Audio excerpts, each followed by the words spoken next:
Hello mga farmland. Dito po ako sa property sa Nagcarlan, Laguna. At ito po ay house and lot. At may sukat ito na 200 square meter ang floor plan. At ang kabuoang sukat ng lupa ay 5,200 square meter. Fruit bearing trees overlooking.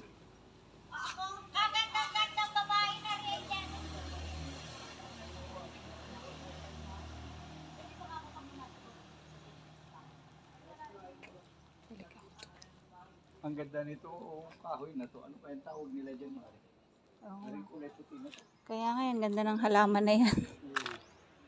Para Pinalandscape. Christmas tree, no? Pinalandscape po yan, ano?